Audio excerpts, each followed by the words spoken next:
Good evening, this is Wild Ale with SpaceChem Tournament 2013. Let's get started with the last match in the winner's bracket, Fantastic Metals. So why did I pick this one? Well, let's look at this example. We have 3 inputs and 3 outputs.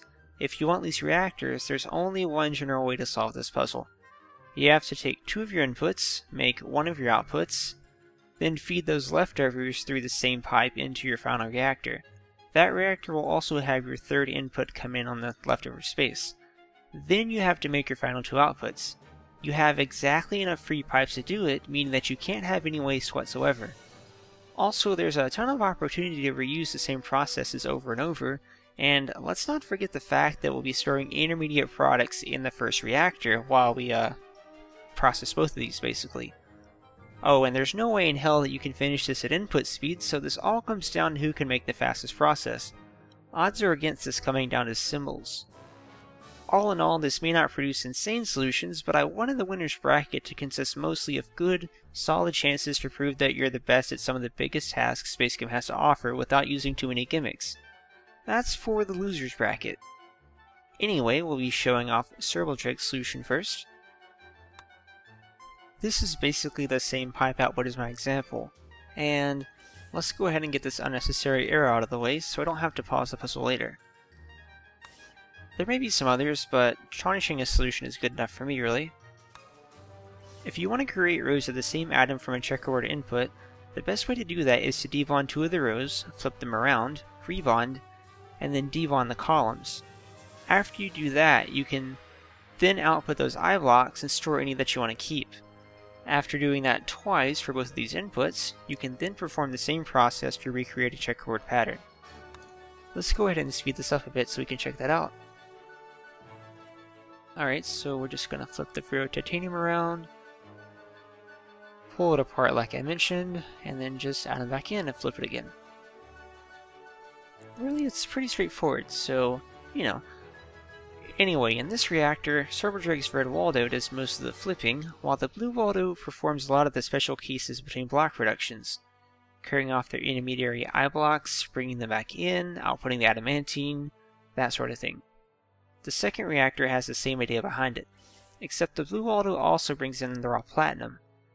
This is also a good time to point out that this solution wouldn't actually be that much different with 4 bonders. We may have to push these blocks a little further, but the same idea still holds true. I even thought of making this a least bonders puzzle, but I didn't want anyone in the winner's bracket to hate me. Again, that's for the loser's bracket. SpaceChem also wrote something when he sent his submission in. He said, "I'm not going to remember how this works at all come tomorrow." Well, with all of these flip-flops, I kind of agree. But hey, it's only 2 reactors, so at least we don't have to worry about how it works so much. Final time. It's pretty slow, so let's just say 45 seconds at full speed, and we can come back to the results page later. If I can click on things. There we go. Echo 2 is immune to extra rows either. We have 1 here, and I think, 2 here, so don't need either of those.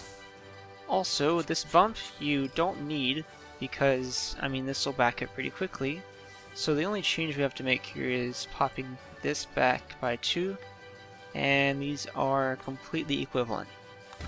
Okay, so first reactor does the same thing, except that both Waldos actually work together and perform their manipulation over the output instead of the input.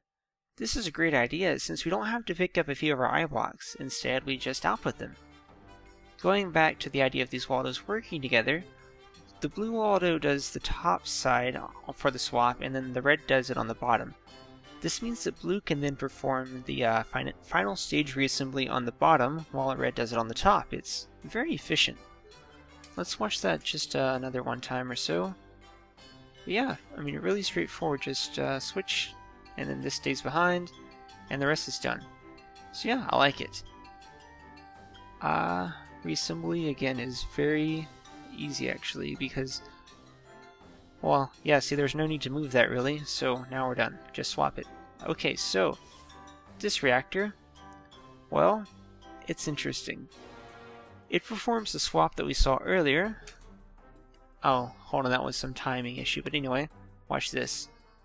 we flip these around as normal, and then we use particle smashing. It's great. You know, I bet one of the best parts of being a teacher is watching your students completely master a skill that you've introduced them to. And I got to see, I'm pretty excited. This is a good time to give more insight into particle smashing, actually. Check this out. If I swap these middle two bonders, the top one does not swap out for titanium, and then the bottom one crashes. However, let's see, if I swap these top two, hold on, let's check this out. So it doesn't overwrite the top one. So yeah, it's kind of weird. You know, I really want to see the source code for this part of SpaceChem where he codes this, because it just seems fascinating how weird it works and how I haven't really figured out how he did it. So back to the solution. Once we get the particle smashed again, the rest is trivial. The second reactor basically starts with a fully formed striped orichalcum and mithril, and then we do the exact same flip around as before. This flip-flop mess you saw earlier, all that's for is just to keep the second reactor in sync with the first reactor. It's like 155 cycles per? Something like that. Anyway, this solution takes, it's pretty fast actually. Might as well watch it finish because, you know, it won't take too long. One thing that SpaceChem does, if you haven't noticed so, is it really lags your output whenever it's doing that. I guess it's all those molecules at once. So anyway, 6,206 cycles. Cerebral Dregs is, ouch, almost 3 times as many cycles. Which means that none of last year's top 4 won the winner's bracket, so congrats to Echo 2, you've earned yourself a 2-week break. Something I found kind of amusing is I kind of thought this would be a straightforward no frills puzzle, and then there was a particle smashing solution, so oops. But anyway, we'll see you in the loser's bracket next round, Cerebral Dreg. Well, this isn't Precious Tears, but let's see how this solution would have gone if we had cadmium instead. It's not exactly the easiest thing in the world. Cadmium contains 6 oxygens, or methylenes if that's easier to think about, of protons. Getting your carbons and hydrogens is straightforward enough, you can do that with fission only. However, that's not true of the sulfur and oxygen, where you have to use fusion at one point since that chromium carries 3 oxygens inside of it and won't divide evenly. Well, it divides evenly into, 12 and 12, but from there you have to do some fusion. Thankfully though, we're dealing with silver, so we don't have to worry about any of these things.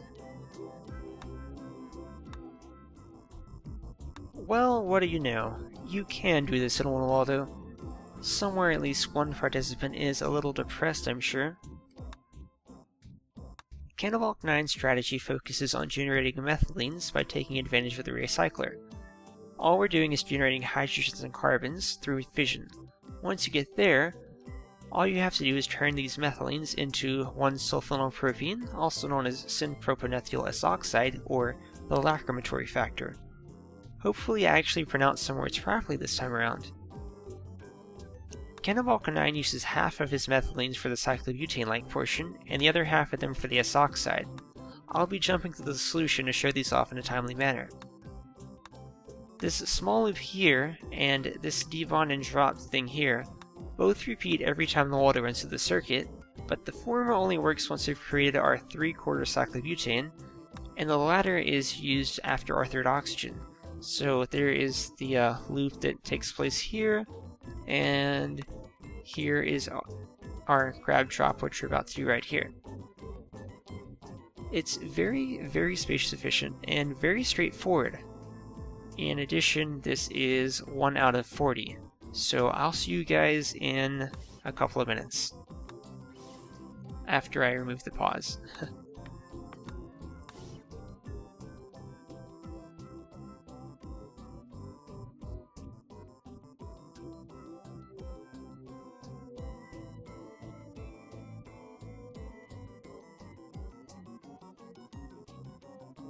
Yeah, pretty slow, but 84 symbols.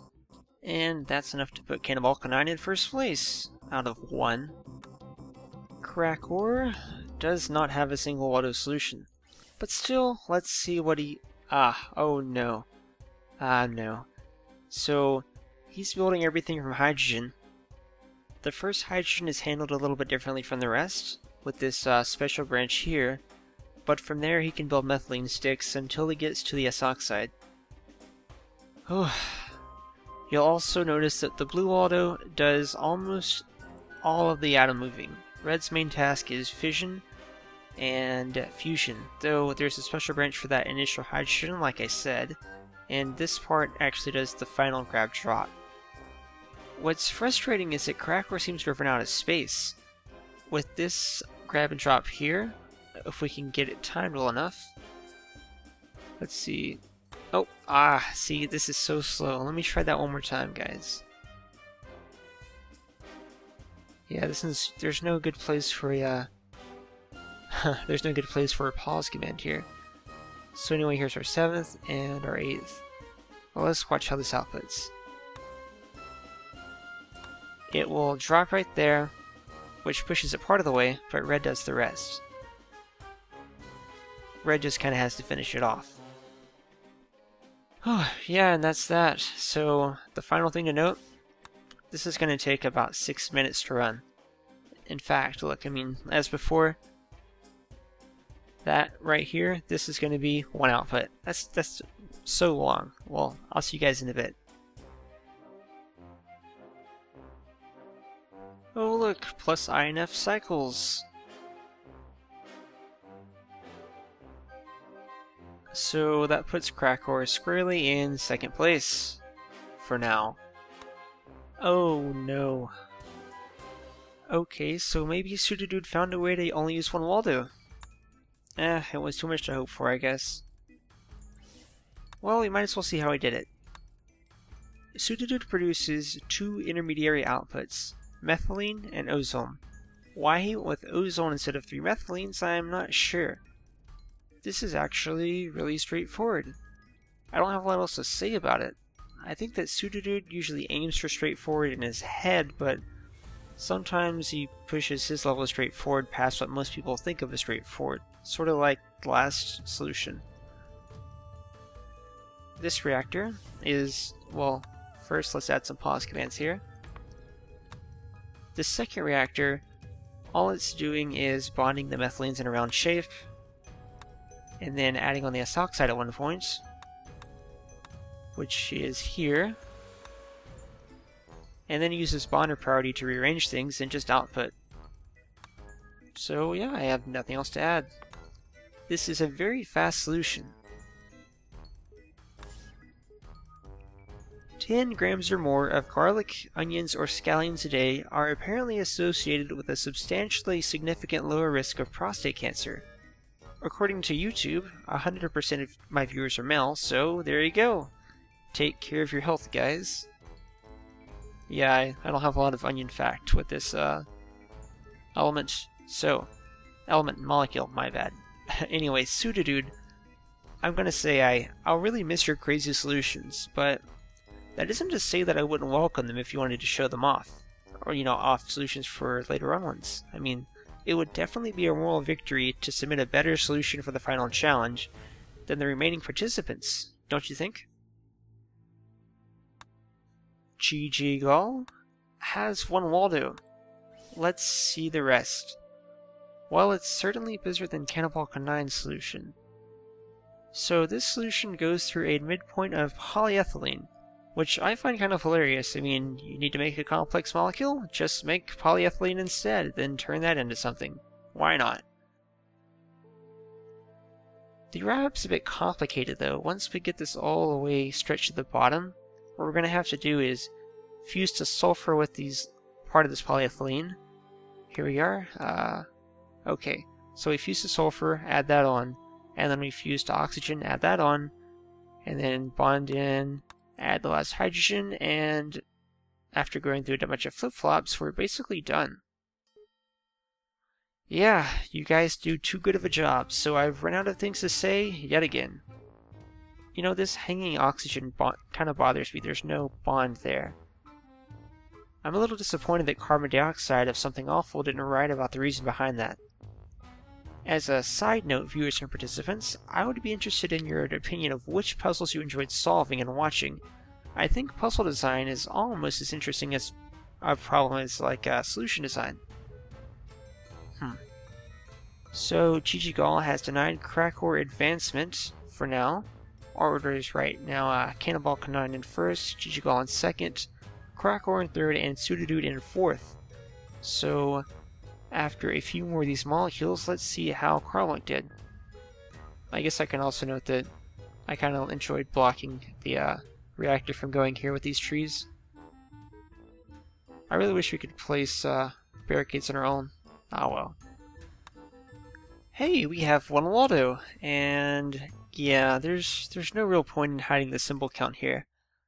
It's pretty apparent that we've deposed Chichigal from his temporary number 2 spot. I'll miss you, buddy. Okay, so this solution is very elegant. I mean, Carbonk creates a 3/4 cyclobutane twice, using the travel time back to picking up the silver to fuse each of these methylenes into ozone. After that, the solution is, I mean, well, it's basically done. This is 73, just absolutely wonderful symbols. I like it a lot. And by the way, it only uses 1 silver to make the whole methylene, so that's another nice touch. But once we get to this point, all we do is move a bond, do a little bit of rebonding, a very small amount. 1 bond to do that for whatever reason, and then finish it off. Yeah, we're done. So, nice job. Carbonk lost his very first closed tournament round to Krakor, but since then he has scored first place in every single challenge. That's terrifying! So can Cannonball K9, or the freshly dethroned Servaldrag, stop him from climbing his way out of the loser's pit? We'll see. As for the final loser's bracket challenge, did you notice that we lost all of our Mac players, which means that we can now do random input puzzles, because, well...